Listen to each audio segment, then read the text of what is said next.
When he arrives on stage, he may be a stranger, but once he leaves, he is a friend. That's what many say about Del Suggs. And he is no stranger to this stage here at the Tallahassee Museum of History and Natural Science. He has been performing at the annual Swamp Stomp for more than 2 decades.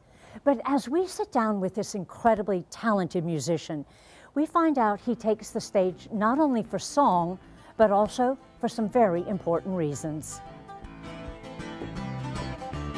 Each day starts with some reflection. Which way are you gonna choose? I wear a lot of different hats in my life. I'm just the luckiest man on the planet. I have so many different interests, I get to pursue them all. A lot of people don't know I have a master's degree in higher ed. So the entire time that I first started my career in the college market, playing colleges all over the country, I was also thinking to myself, how can these schools do a better job with these programs that they do? And so whenever I'd go to these booking conferences, I would offer to teach seminars about how to promote your events on campus better, or how to do a better job producing your coffee house acts, and things like that. So I started doing these little workshops and things while I was there, showcasing and trying to convince these folks to hire me and bring me to their campus.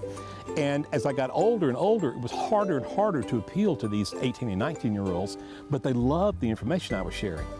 And at one point, somebody came up to me and they said, "Del, we love your music, but you ought to be like a workshop guy." And I thought about that, and so I put together a workshop on leadership based on my experiences really in Tallahassee with all the different community groups I've worked with and led. And the University of Akron hired me to come in and do a concert, and they said, before your concert, we'd like for you to do a leadership program. And it went great. And the next year they did the same thing. And the third year, they called me and they said, "We can't wait to get you back this August, just like we've done the last 2 years, but this time, don't bring your guitar." And I thought, oh. And then I went, ah. And I just realized another entire door had opened for me. And it's really funny how life works. I mean, in 2002, the colleges voted me best solo artist. And in 2010, they voted me best campus speaker. So sometime in that 8-year period, my entire career flipped. Probably the 2 most important leadership skills that I teach to the college students I work with. The first one is real simple: seek and take responsibility. If you want to be a leader, you got to find ways to lead. And that means sticking your neck out. So don't be afraid to do that. Find ways that you can help others with that.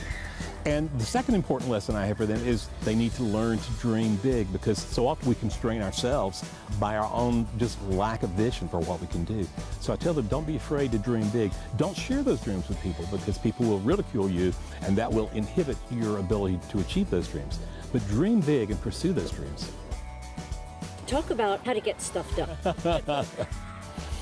Well, I'm a busy guy and have a lot of different hats that I wear. I do a lot of different things all the time, and so it's really important to me that I make sure nothing falls through the cracks.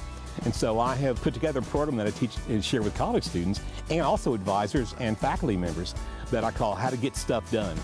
And it's basically how to analyze your tasks, break your complex tasks down into simple tasks, and then create a to-do list. But not just a to-do list. I believe in a schedule.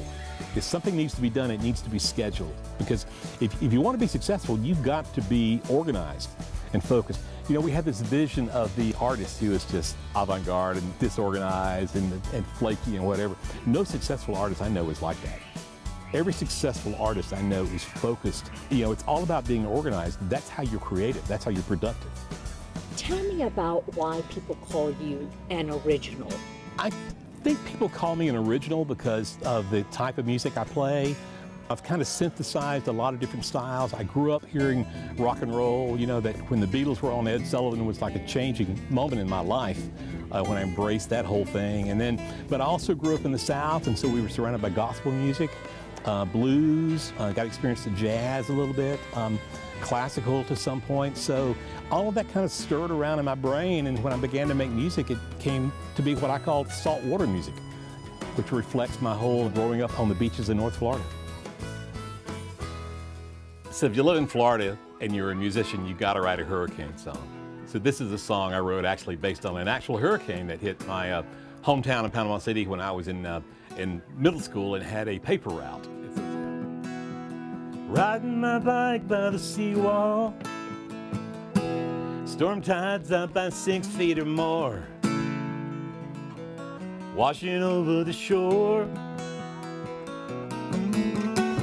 boats packed in the bayou, making fast, bowing stern for the blow,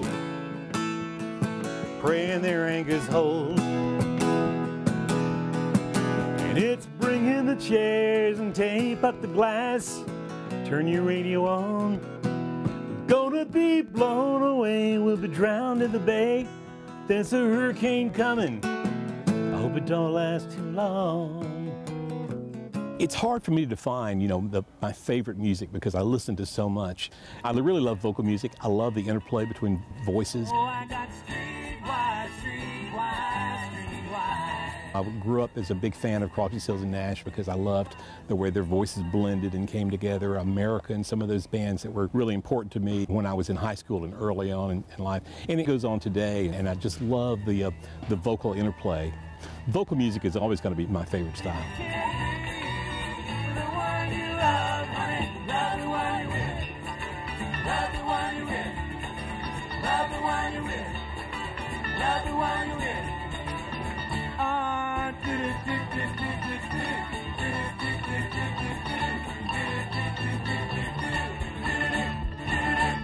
A word I'm going to use a lot tonight, and please don't laugh, is wonderful. It's because these friends of mine are wonderful people. They're wonderful songwriters, they're wonderful performers. I am very interactive with the audience. You know, a lot of performers come on stage and they just play their music, and I feel like my concert should be a conversation. And I really try to take you on a musical journey, and I plot it out from the first song to the last song. I have the stories that link the songs together and bring you through. And it really all goes back to my friend Gamble Rogers. Gamble was a brilliant, brilliant artist, performer, musician, songwriter, storyteller. And he told me one time, he says, Dale, never underestimate the value of a prepared show. And so anytime I see an artist go on stage and they say something like, I don't know what I'm going to do tonight, I just roll my eyes and think, why don't you know what you're going to do tonight? You know, you knew the show is coming. You should be prepared for it.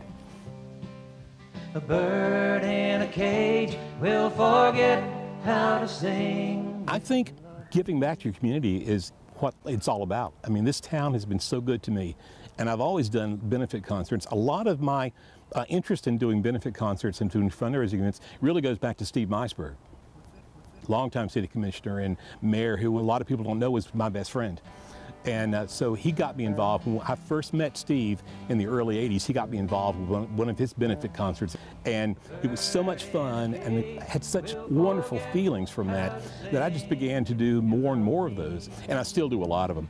You know, here at the Tallahassee Museum, gosh, I've been involved with the Swamp Stomp for probably the last 25 years, helped produce that.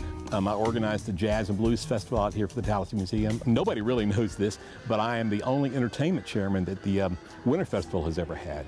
I schedule the Winterfest performances every single year, and it's just important that performers and artists give back. Having been a part of Tallahassee for so many years, it's been great to see the changes and the growth and the progress we've made.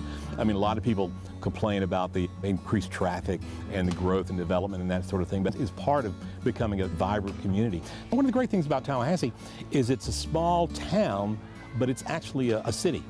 And so you have that small town flavor, that small town atmosphere, but you have all the great things to do that you have in a medium-sized city. So we're really all very fortunate to live here. Sometimes I wonder if I should be talking about Tallahassee as much as I do when I'm on the road, because we just need to keep it for us from now on.